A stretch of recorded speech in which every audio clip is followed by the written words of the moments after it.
Just checked my mail and I got a package from Jolly out England. It's from London, it is. Let's open it up. What could it be? Oh man, it's that new issue of Boxing Monthly.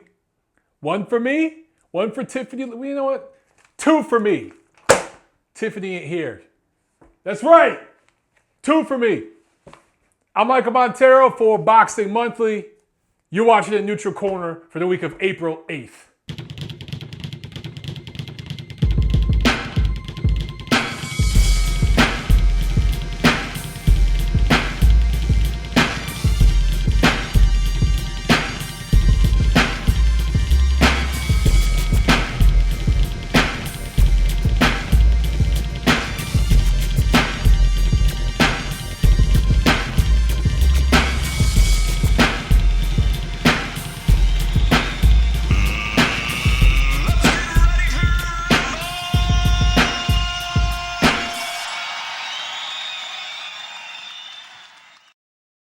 So yeah, new issue, A Boxing Monthly is out. And of course, this is the April issue and the biggest fight this month.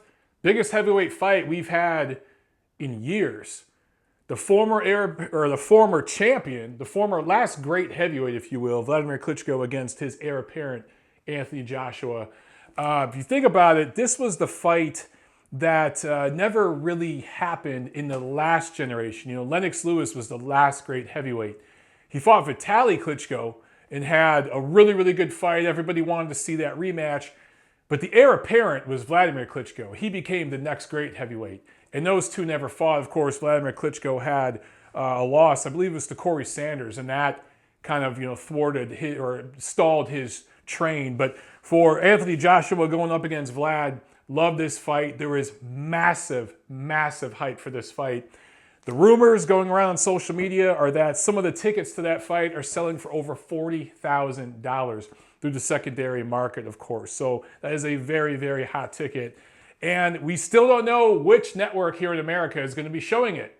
I talked a week or so ago about maybe they're going to do a split site or a split network kind of showing where Showtime shows it live, HBO shows a replay, but that hasn't been decided. So we still don't know what the hell is going to go on with that fight here in the United States.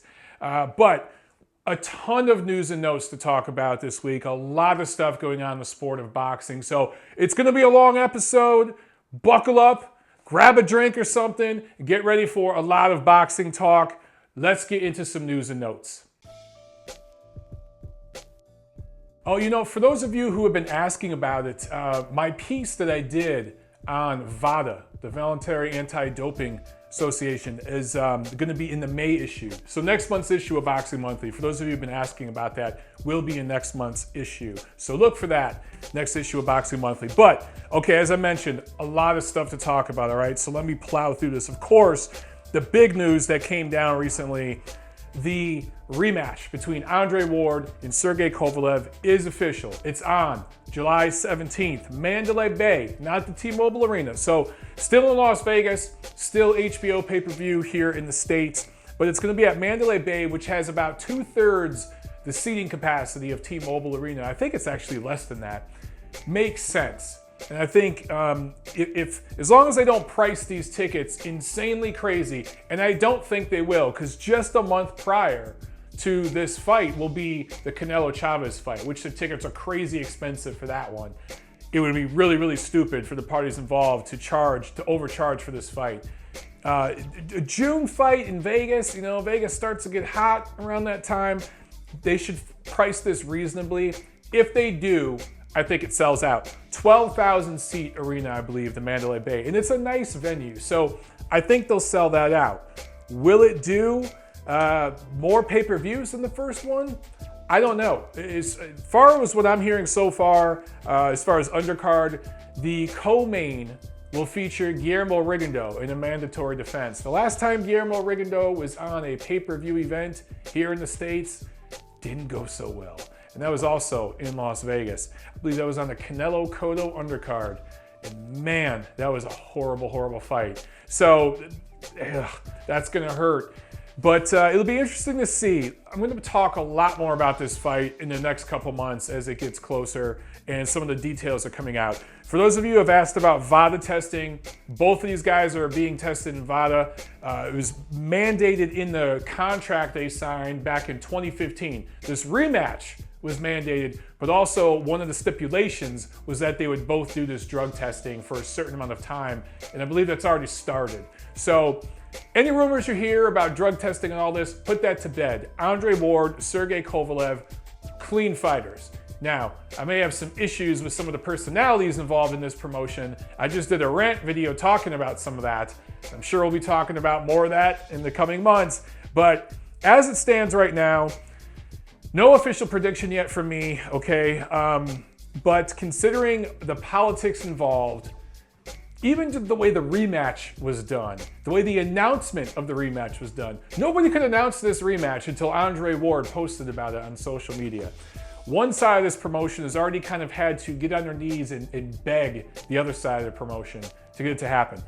All signs point to Andre Ward winning another decision in the rematch. But again, we'll talk about that more in the coming months. Talking about rematches, the WBC has mandated a rematch between Srisagat Sor Rungvisai and Roman Chocolatito Gonzalez. So those two are going to fight again. Now remember, before this fight, the WBC mandated that if Carlos Cuadras and Roman Gonzalez won their fights on the Golovkin-Jacobs undercard, they would fight each other next. But considering the controversy over the decision that Rungvisai won over Gonzalez, I think the WBC listened. And look, I'm critical of the sanctioning bodies changing the rules and changing their rulings, but this is a case where I kind of agree with what the WBC did here. They listened to the fans. They listened to the media. Imagine that. A sanctioning group, any group in boxing, a fighter, a promoter, a network, listening to the damn media. The overwhelming majority of media thought that Gonzalez won that fight. So the WBC is doing the right thing in mandating a rematch. Here's also what I like. They told Carlos Cuadras he has to fight Juan Francisco Estrada next. Now, Carlos Cuadras might not like this because he was promised a shot at Gonzalez, but lost. Gonzalez lost his fight against Rungvisai. Carlos Cuadras didn't exactly set the world on fire in his fight against David Carmona. In fact, it left a lot of fans feeling like, I don't care if I ever see this guy again. So I like the fact of what the WBC is saying. Cuadras, you fight Juan Francisco Estrada here. Here's where they're going with this, okay? If Gonzalez beats Rungvisai in the rematch, which I suspect he will, which most of us suspect he will, which I think the WBC is banking on, and Cuadras beats Estrada, well then you get that fight, you get that rematch between Gonzalez and Cuadras that the WBC mandated anyway before, and that fans want to see. If Juan Francisco Estrada beats Cuadras, and Gonzalez beats Rungvisai, then you get Gonzalez and Estrada fighting each other again. They had a really close competitive fight a few years back when they were both at, I want to say it was 108 pounds. Don't quote me, it might have been 112, but I want to say it was 108. So if those two fight again, that's another fight fans want to see, and that Estrada's wanted for a while. In fact, he's kind of chased Gonzalez up the weight scale. So here's what I'm hoping with all of this. I'm hoping that both of these fights happen on the same night, on the same damn card. I think this is a no-brainer in the Los Angeles area. I think it does a sellout at the StubHub Center at some point this summer. But you could maybe put it in the Forum in Inglewood. I don't think it sells out the Forum, but it does a good crowd there. I think it would do a sizable crowd if it's priced right. HBO needs to pick this up if it ends up being a doubleheader really, really bad, because they're struggling this year and making really bad decisions with some of the fights they're picking up and not picking up. So I'm hoping that all the parties involved find a way to make this a doubleheader, and it's aired on American television, and it's in a venue that makes sense. And like I said, Los Angeles has got to be the place. So props to the WBC for doing the right thing here. I think it was the right way to go. Let's talk about another sanctioning organization. The WBA. who I'm very critical of and I often call the laughingstock of boxing. I think they're the worst of the major sanctioning organizations. They just mandated a fight between Japanese middleweight Ryota Murata and French middleweight Hassam Nadam, who I believe was born in Cameroon but now fights out of France. These two are going to fight in Tokyo on May 20th for the regular WBA middleweight title. Now, some of you might be scratching your head. Some of you might be throwing shit at your computer screen right now, and I don't blame you. Because unless you've been sleeping under a rock, you remember that just a couple weeks ago, Gennady Golovkin and Daniel Jacobs fought to combine their WBA Super and WBA, was it regular or interim title that Jacobs held? I can't even fucking remember. That's how ridiculous the WBA is. They just combined that damn title at middleweight. And immediately they sanctioned this fight for the WBA regular middleweight title. Remember the WBA a couple years ago saying that they really want to clean their shit up? They want to clean their act up and condense the number of titleists they have in each division? Well, here they go, continuing to show you that that was all bullshit. And I remember saying it was bullshit when they announced that a while back. And some of you out there, you know who you are, were saying I was being too harsh and that you disagreed. And give the WBA a chance. Give peace a chance. The WBA sucks. And look, if the winner of that fight, which I believe is going to be Ryota Murata by decision, ends up fighting Gennady Golovkin. Look, a Golovkin-Murata fight in the U.S., it's not a huge event. Maybe over in Japan it'd be a huge event. Maybe Murata's profile could continue to grow over there. And maybe if Golovkin was paid high, big money to go over there in Tokyo and fight him, maybe that's a big international event. But at this point, I don't think Murata's all that competitive with Golovkin. And I still view him as a prospect. He shouldn't be fighting for a damn title. Regular, super, interim, or whatever the fuck. So this is just more bullshit from the WBA. I just can't stand them. Now, they also mandated a rematch between Leo Santa Cruz and Abner Mares. Santa Cruz has the WBA super featherweight title, and Abner Mares has the regular featherweight title. I don't mind this because Santa Cruz and Mares fought, was it 2 years ago? It might have only been a year ago. It was probably 2 years ago in one of the better PBC events we've had so far. As far as a real fight crowd that showed up and putting it on in the right venue and everything. I covered that one, was ringside. Pretty good event, fight crowd and everything. And they put on a decent scrap. Wasn't a great fight. Wasn't a fight of the year contender to me. Fell short of that. But it was a good competitive fight. And I actually think the rematch will be better. Because I think Leo Santa Cruz has discovered that boxing works. You don't always have to brawl. And Mares seems to be a little rejuvenated. So seeing those two fight again, it'll probably be back in LA and it'll probably be another good crowd. Yeah, I welcome it. And I think it'd be a good PBC event to put on regular network television here in the United States, whether it's CBS, NBC, Fox, one of those. So the WBA mandates that those two sides have 30 days to reach an agreement or it goes to purse bid. I like that one.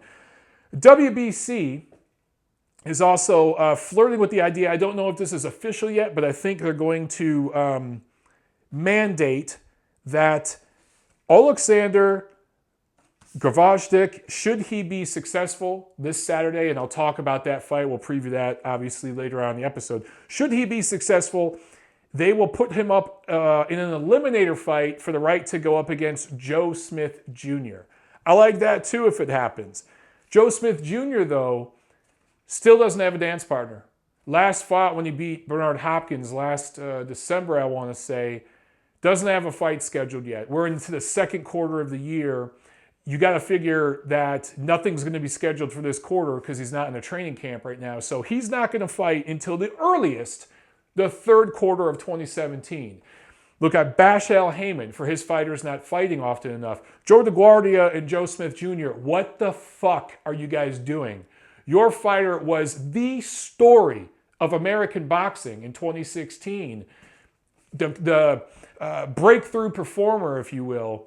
and he doesn't have a fight scheduled. Won't fight until probably the third quarter of the year. What are you guys doing? Get this guy in the ring. Also, the WBC is talking about doing an eliminator between Antonio Orozco, who won last Saturday. I'll talk about that in a second. And Amir Imam.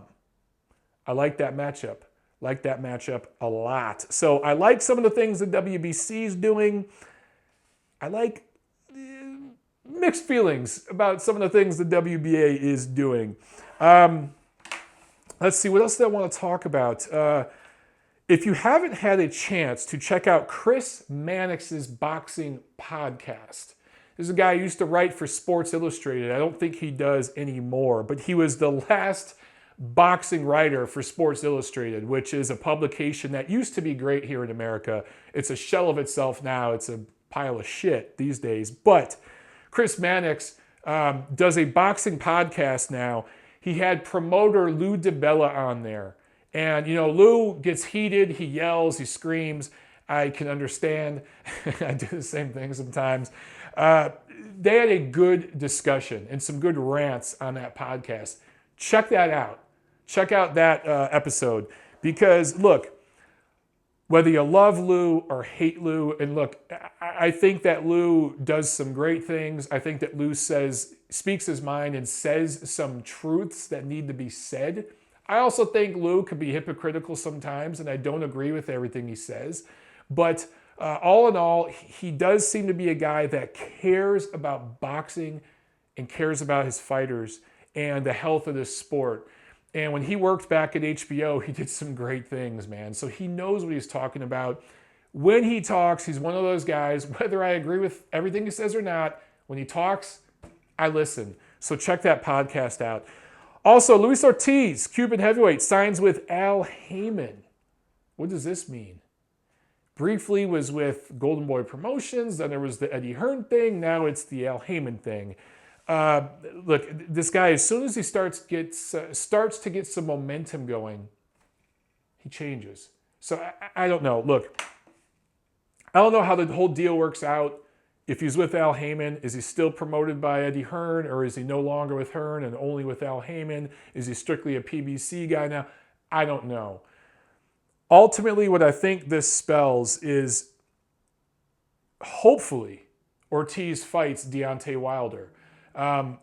It'd be nice to see Wilder in there with a real challenge. I was really looking forward to seeing Deontay Wilder fight Alexander Povetkin.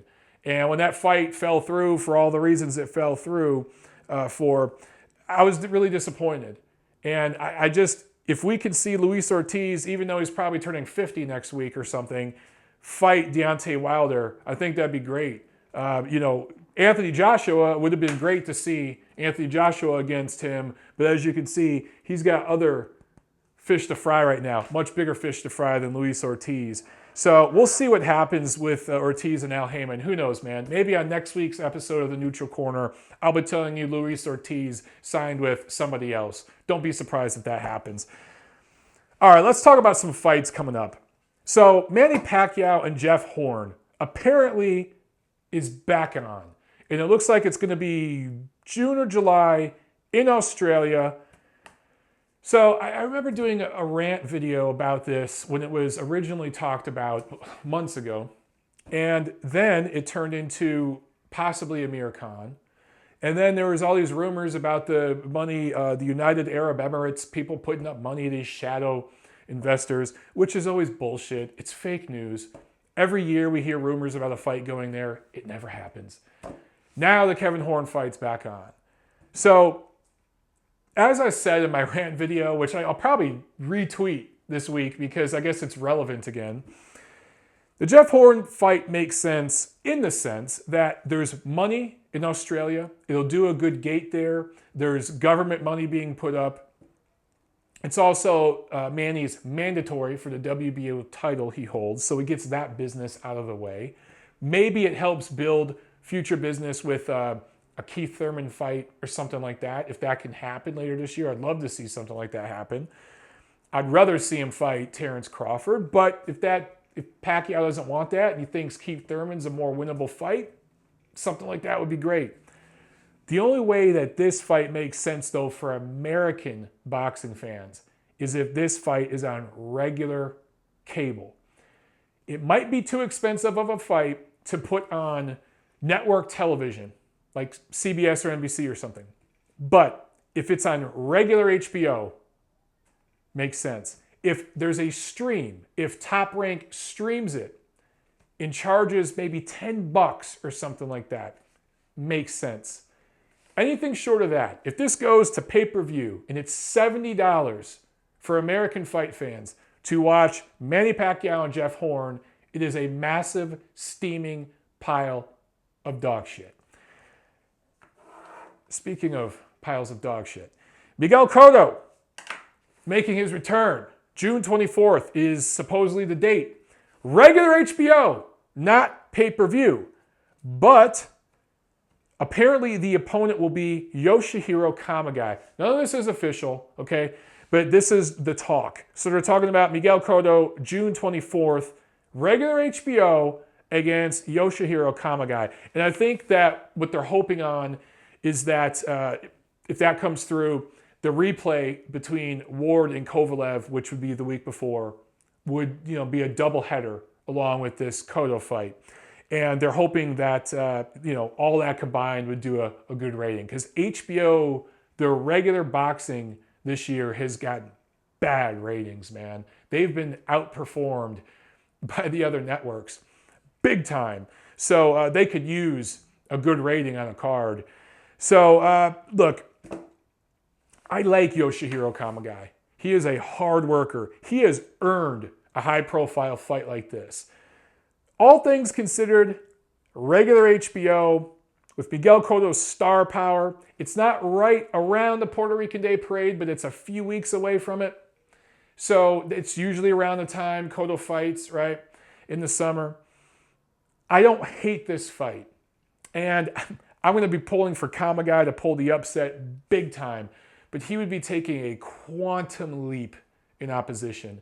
And even this shot, faded version of Cotto, you'd have to favor him big time in that fight.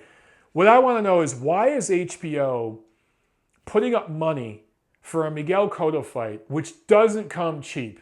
Even if Cotto's taken a severe pay cut, which he would have to be for this fight to be on regular HBO, why the hell would HBO buy that fight and pass on the Top Rank card coming up later this month that is headlined by Oscar Valdez and features several rising stars in the sport that you have to figure are going to be featured on HBO airwaves in the coming years?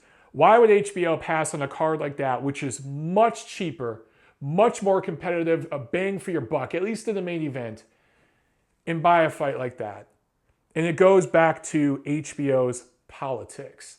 HBO is heavy in bed with Rock Nation because of their ties to Beyonce and Jay-Z and the programming that HBO wants to continue to do with them.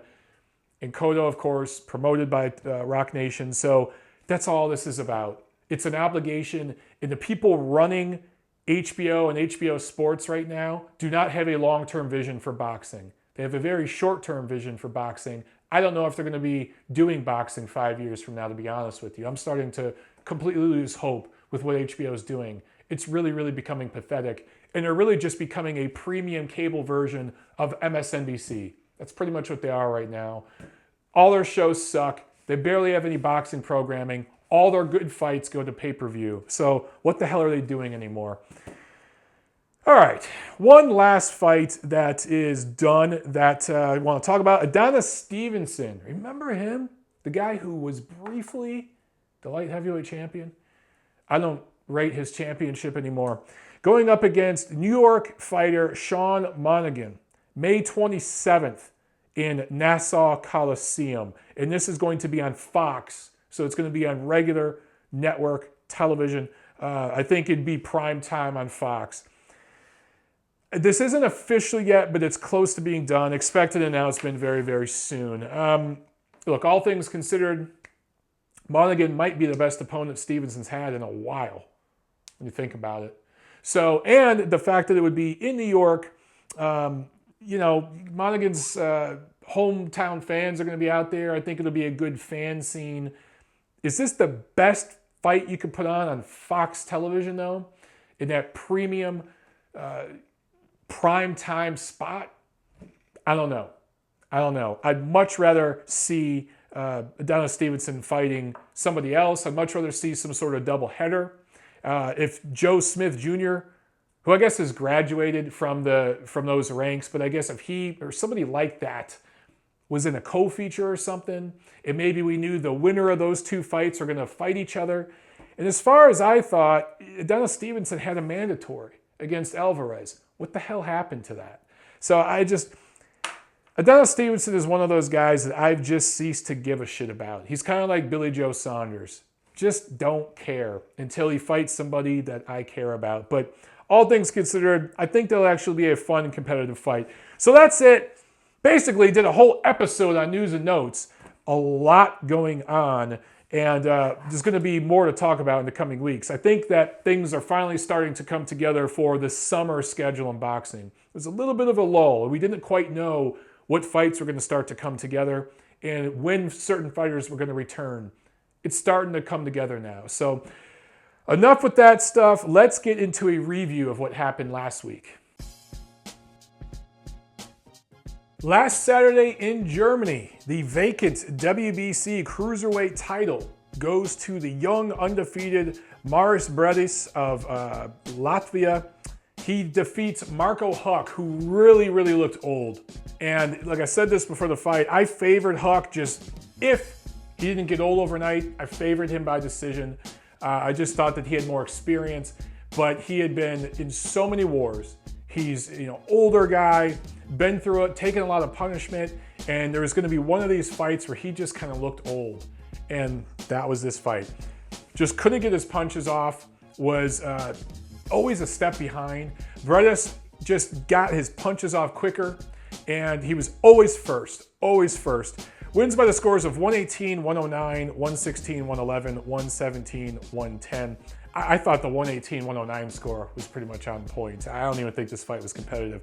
So Briedis is now 22-0 with 18 knockouts. Wins that vacant WBC cruiserweight title that, of course, Tony Bellew vacated when he moved up to heavyweight to fight David Haye.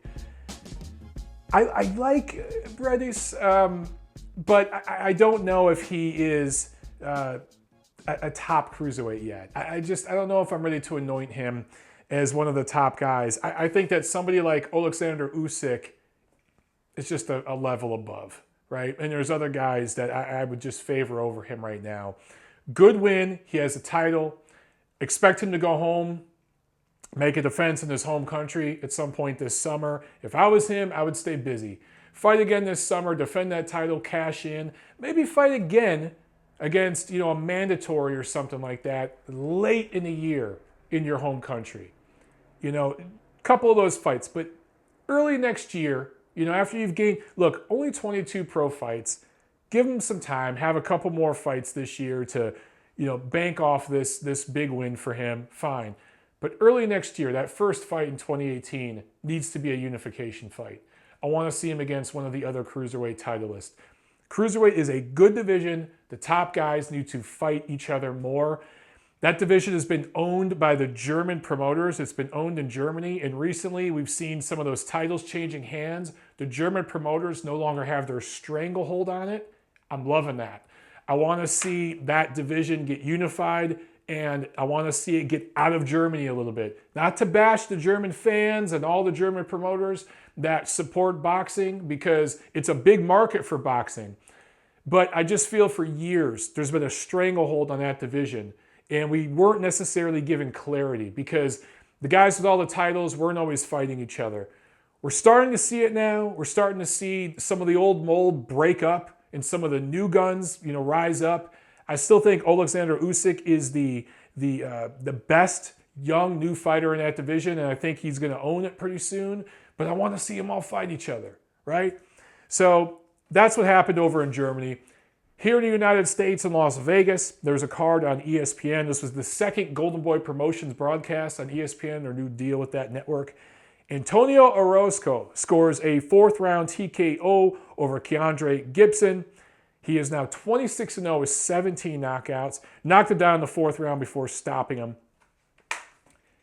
Let's talk about Orozco for a second. This is a guy I was high on a couple years ago. It was a blue chipper prospect and had some good quality wins as he built himself up. And I've talked about, I was there ringside covering that fight where he beat Humberto Soto, where I saw him grow up a little bit. And I thought he was ready. I thought he was right there to contend for titles. And he was on the verge. And then he kind of plateaued, right? And I thought, he's just going to be one of those guys. He's just going to be an opponent. Well, last fight, a fight he had scheduled for late last year. I talked about this. He struggled to make weight, collapsed, had to be hospitalized. That fight got called off. Couldn't make the weight, right? Since then, his management has got him a strength and conditioning coach. He's got a nutrition guy working with him. He made weight for this fight, came in at, 139.5 pounds. That was his lowest weight since his pro debut in 2008 when he weighed 138. Every fight since then, he's been 140, 141, I think 142, kind of in that range.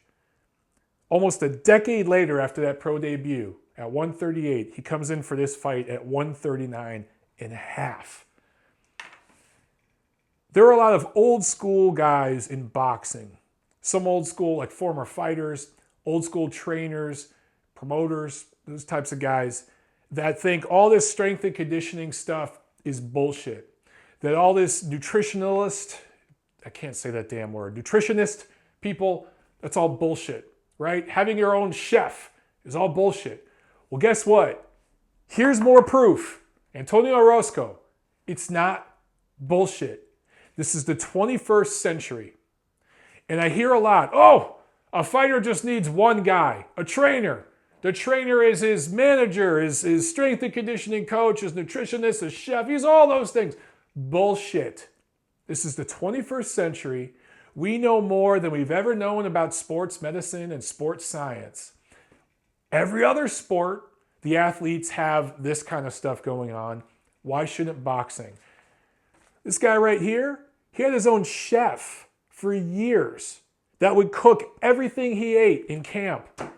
Seemed to work for him. He owned the division for a decade.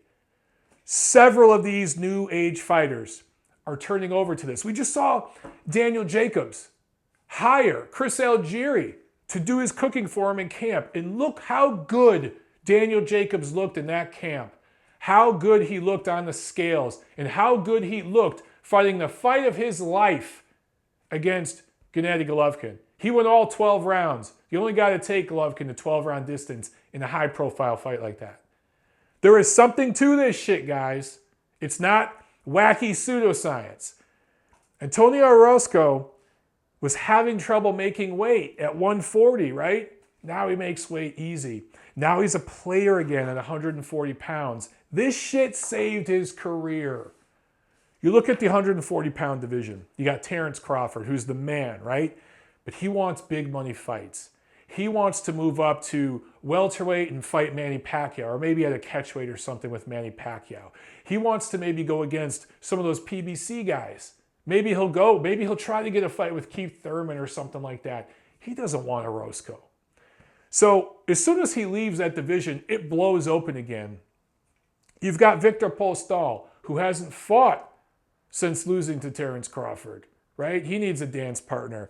You figure he's going to be in line for some title at some point. You got Ndongo and Burns fighting later this month to unify titles. Maybe Orozco can try to go against the winner there of that fight. He's a player now in that division that is top heavy. There's not a lot. It's not a deep division. There's a division just under it and just above it. But 140 is prime for the taking right now. And I'm not saying Orozco is going to clean out that division, but he's a player again in it. And a lot of it's because him and his team got him off the, lard and refried beans and all that bullshit and got him eating right. Look, man, I'm saying this as a guy who loves to eat. I love Italian food. I love Mexican food, right? Shit ain't good for you if you're trying to make weight. So good for Orozco, man. This was a good quality win for him. He was fighting a guy that was pretty much tailor-made for him. Gibson looked drained. He had been heavier in some fights recently himself. Still, good performance by Orozco, coming off all the issues he had last year. He is back in a big way. He's somebody to keep your eye on in the junior welterweight division. Also on this card, Morcito Gesta, Filipino fighter, gets a unanimous decision win over Gilberto Gonzalez. Look, for Gesta, since that loss he took to Miguel Vasquez in 2012,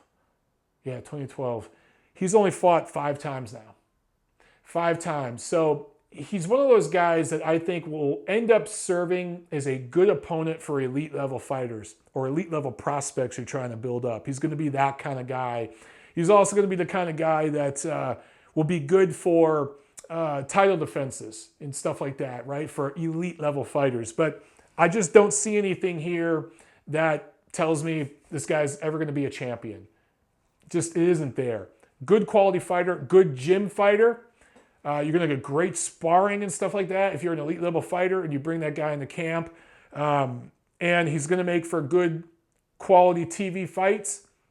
But that's about it. So that was it with last week's action. It wasn't a whole lot going on. A lot more going on this week. Let's preview this stuff. All right, so right now as I'm filming this, Tuesday night, there is another PBC on Fox Sports 1 card. I think this card top to bottom is better than the last one they had. It's headlined by Edner Cherry going up against Omar Douglas in a 10-rounder. That is from Bethlehem, Pennsylvania. That's literally going on in the other room right now. So can't give you any results on that one. But look, you know, those Fox Sports 1 Tuesday night cards are what they are. I tend to like them. They're fights or they're cards that some of the cards are pretty weak, but it's fights on Tuesday night. You never get fights on Tuesday night. If you're a diehard fight freak, turn on the TV Tuesday night, there's boxing on. Maybe you're not always going to get the best card, but you're going to get some competitive matchups. They've had some fun fights on those cards. They are what they are. I like them overall. This Saturday in Cancun, Mexico, Cristian Mijares is defending his WBC featherweight title. Remember him? Man, this dude, he's only 35 years old. He turns 36 this year. He went pro in 1997. This is his 20th year as a professional fighter. Now look, let's be clear. This WBC featherweight title was handed to him. WBC is in Mexico. They bend over backwards to give belts to Mexican fighters. So this title run is complete bullshit. I don't even put Mijares up there towards the top of the featherweight division. But man, for this guy to still be going strong 20 years in, man, I think he was born in 1981. I think he was still 15 when he went pro, or maybe had just turned 16. But man, 20 years this guy's been fighting. He went pro the year I graduated from high school. That's crazy. Okay, this Saturday over in Manchester, Terry Flanagan going up against Petr Petrov defending his WBO lightweight title. This is a good fight. If you don't have this, in whatever country you live and you don't have this one televised in your home country, find a stream. This will be a good quality fight. We're gonna find out for once and for all, is Terry Flanagan for real? That's pretty much what this fight's going to teach us. Flanagan is 32-0 with 13 knockouts. Petr Petrov, who is a grizzled, tough veteran, has kind of gotten better with age. He's aged like a fine wine, if you will. He is 38-4-2 with 19 knockouts. Petrov is 5'6" orthodox. Flanagan, much younger, 5'9" southpaw, right? 27 years old. So size, youth, all that goes to Flanagan. Experience goes to Petrov. Better skill set probably goes to Petrov. More proven, battle-tested, Petrov. Chin, I don't know, that's tough to say. Neither one of these guys is a really, really hard hitter. So I don't think chin is going to be a factor. Here's where I think is going to be, there's 2 X factors here. Number 1, undefeated British fighter fighting in Manchester. That's an issue. And I'm not trying to say that the judges over there in the UK always get it wrong. Some of your commentators do. some of the scorecards from your networks over there are really freaking bad. But the judges over there tend to get it right, but we have seen some home cooking, guys. Let's be real. And I think the other X factor here is cuts. We've seen Flanagan get cut before, right? So can a cut become a factor in this fight? Those are things to look out for. All things considered, going with youth, size, record, promotion, power, backing, location, all of it, Terry Flanagan wins by decision. That's my prediction in that one. If he's for real, we should see Terry Flanagan dominate this fight, control this fight. He should clearly win 8 rounds, okay? He should finish the second half of the fight stronger than he starts the first half of the fight. I expect this thing to be even halfway through. But Flanagan, if he is what some people say he is, if he's the goods, if he's the truth, if he really deserves that title he has, he should make adjustments in those middle rounds and control the later rounds and win an 8 rounds to 4, clear 9 rounds to 3 type of decision, okay? Anytime Petrov has stepped up to the elite level, he's been handled. Remember when he fought, I think, Marcos Maidana, okay? I'm not saying Flanagan's even on that level, but if he's anywhere near the level his people say he is, that's how he should win this fight. So let's talk about the big card here in America. Christening the new arena, the MGM National Harbor in Maryland, that's close to the Washington, D.C. area. It's the Ukrainian invasion, a triple header. Love this card, and boy did HBO need this one in a big, big way. Let's start with the first fight. Oleksandr Gvozdyk going up against Yunieski Gonzalez in a 10-rounder. And as I talked about before, the winner of this fight eventually is probably in line to fight Joe Smith Jr., which I like. Also makes sense for the network, right? So Gvozdyk is 12-0 with 10 knockouts. Gonzalez is 18-2 with 14 knockouts. And of course, we remember Gonzalez went up against Jean Pascal in a fight that many felt he won and was ripped off on the cards. You remember him crying in the ring after the scores were announced in that fight. He put so much into that fight and felt that he legitimately won and had been ripped off. And then he had a good competitive fight with Vyacheslav Shabransky as well. All that experience and then his tough ruggedness. He doesn't fight like your typical Cuban. He's kind of a tough, rugged customer, physical fighter. I like this matchup. This is my favorite matchup on this card. And I think it's going to be very, very close and competitive. But I like the Ukrainian, who just came off a win against Isaac Chilemba, which was on that Kovalev-Ward card back last year in Vegas. And I thought that that was a growing up process and sort of a feel out to see how real this kid was. He passed that test to me. I think that this is another test. I think that is awkward and underrated as far as his skills were. Isaac Chilemba was. I think that Gonzalez has some awkwardness and stuff to him, but he's younger and more rugged than Chilemba. So this is another test. And I think if Gvozdyk gets past this test, I already think he's a top 10 light heavyweight. It's not a very strong division right now. If he is what we think he is, this is another one of those instances where he should clearly win this fight. He should clearly win 8-9 rounds. To really put a stamp on it, he should get a late TKO win. That would really, really make a statement. This is probably going all 12, though. I'm still not sure Gvozdyk has world-class power. I don't really see that. So probably going 12 rounds, but he gets the W here. Now, the co-feature, Oleksandr Usyk, who has a title now at cruiserweight, going up against Michael Hunter. Both these guys undefeated. Usyk, 11-0, 10 knockouts. Hunter, 12-0, 8 knockouts. Usyk's last fight in his big HBO debut was last year on that Hopkins Smith undercard at the Forum. He fought an African fighter, Tabiso Munchu, and it was a very underwhelming fight. But Munchu is really just trying to survive. Short, awkward guy, wasn't trying to engage. And the crowd was booing. Look, LA fight crowds, you're going to get boos if you don't perform. That's the way the fans are here. The fans here want action. That's what they expect from their fighters. So Usyk was hearing it. I really don't think it was really his fight, or his fault as much as it was his opponent's fault. But ultimately, look, he got the job done against Munchu, right? Hunter, good amateur. He was a national amateur champion here in the United States several times. He went to the 2012 Olympics in London and lost to Artur Beterbiev, and I think in the first round in those Olympics. But style-wise, size-wise, he's pretty much the same size as Usyk.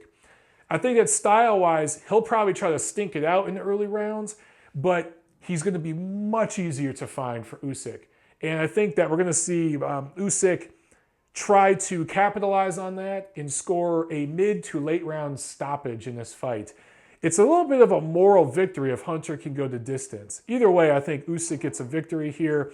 But considering that underwhelming HBO debut, I think he really wants to make up for that. I remember when the fans were booing him, I was in the press section. Usyk was leaving the ring that night against Munchu right before the main event. And as he was coming out, going down the tunnel to the locker rooms, I was standing right over there talking to some guys. And the fans were booing him. And there were these fans like saying, fuck you, and flicking them off, really going over the top. These were like drunk assholes. And Usyk pointed down to his dick and said, like, fuck you, back up to them, right? He was like right where the tunnel is, and it was right above him. Like there were rafters, and there were guys yelling down at him. He stopped and motioned down to his dick and basically said, suck it. So he heard those boos, and it mattered to him. So I think he's going to try to make up for that in this fight. Look for him to score a late knockout. Of course, we got the main event. Vasyl Lomachenko going up against Jason Sosa. When this fight was first signed, I think a lot of people thought it was going to be a complete whitewash, right? Because Sosa has been stopped before. He has been put down before. He's been put down recently. I think he was dropped by Javier Fortuna before stopping him in 11 rounds, right? He was clearly beat by Nicholas Walters in a fight that was ruled a draw, but Sosa clearly lost that fight. So I think a lot of people take all of that into consideration. But look, Sosa's 21-4. That's his record, 15 knockouts. Of course, Lomachenko's only 7-1, and that one loss should be a no contest. But Sosa's, I think, better than his record shows, and he's been on an upward curve in the last year or so. I think he's a tough customer who's going to bring it to Lomachenko, and that's going to make for a good fight. Last time Vasyl was in the ring, it was against Nicholas Walters, who did absolutely nothing but show up and collect a paycheck. Sosa's going to take it to him. And I think this will be a competitive fight. I think Sosa's going to land some punches, put some leather on Lomachenko in the early rounds. But I do think Loma's going to eventually start to use his just superior boxing skills and movement angles to tee off and make Sosa look amateurish in spots. Sosa's going to be rough and rugged. He's going to take one to give one. He's probably going to take 2 or 3 at times to give one, right? But I think that maybe it's cuts, headbutts, something like that. He's going to start to get busted up. And later in the fight, I think that he's going to get knocked out. I think that Lomachenko is going to get a stoppage in this win, a legitimate stoppage. It's not going to be Roman Martinez stoppage, not like a highlight reel knockout, but maybe an accumulation type of stoppage where the ref stops it or a cut stops it, something like that. That's what I see. What's next for Lomachenko is what everybody's asking. Okay, well, I talked about a mandated fight between Miguel Berkelt and Takashi Miura recently, right? Those two are going to fight this summer. I think that down the line, maybe late this year, I'm talking October, November, maybe December, Vasyl Lomachenko should go after the winner of that fight. I think that that would make a lot of sense. In between this fight with Sosa, which I think he's going to win, and a fight like that, over the summer, his people, Bob Arum, need to do whatever the hell it takes to make that rematch with Orlando Salido happen. Now, this is me just living in a dream world. Wouldn't it be amazing to see the doubleheader I talked about earlier between Roman Gonzalez and Rungvisai and Carlos Cuadras and Estrada, and then on that same damn card, you got Lomachenko against Salido Part 2. God, that'd be an amazing triple header, especially if it was here in LA and at the Forum. Man, that would do a big, big thing. I don't think that's going to happen, though. I think they're talking about, obviously that's not going to happen. I'm just having a fantasy over here. But I think what's going to happen, Vasyl Lomachenko's people, Top Rank, they're talking about putting him on in Chicago next. Now, if they can get Orlando Salido to finally sign on for that rematch, and he's been avoiding it. Salido knows he got away with one there in the first fight.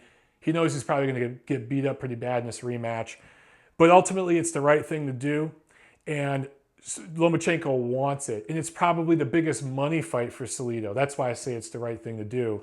Salido is going to demand big money. And you know what? That's his prerogative. You know, he's going to demand big money. If Lomachenko and Top Rank want it enough, pay the damn money. Make the fight happen. But I think that fight makes sense in Chicago. It'd make more sense in LA, don't get me wrong. But Top Rank has talked about wanting to bring Lomachenko to Chicago, which has a very big Mexican population and a boxing-starved fan base. The fans there want to see more boxing. When they put boxing on in Chicago, they do good crowds there. So I think if you did Loma Salido 2 in Chicago and you got a Polish fighter or a few Polish fighters on the undercard, some Mexican fighters on the undercard, I think you could do a pretty good gate there. I think you could do a good crowd. In regular HBO, or maybe a Top Rank stream, because Top Rank is developing the technology to do a streaming service soon. I think they're going to do like a subscription streaming service soon, probably by the end of this year. Something like that makes a lot of sense, man. So 2017 is coming together. This has been so far a great start to the year. We're talking about the stuff that's coming together for the second quarter. Man, what a great start, right? If we get a Lomachenko-Salido 2 fight late June, sometime in July, something like that, maybe even August, that just adds to this great year. And if Lomachenko can beat Sosa in definitive fashion, get a Salido rematch and win that definitively, and then get the winner of the Burkelt-Miura fight or somebody like that, go after one of the other titles, that's an amazing 2017 for him. And he'd be fighter of the year contention. He'd be in there. He'd be in that discussion, right? He'd also be getting more and more pound for pound top fighter discussion as well. So guys, loaded episode, I know. Thanks for bearing with me and listening to me rant for almost an hour here. Let me know what you guys think, man. What did I forget here? What did I leave out? What do you disagree with? Let's get the argument going. Let's get the debate going. Comment, like, share, subscribe. You know the deal. I'm Michael Montero for Boxing Monthly. I'll see you at the fights.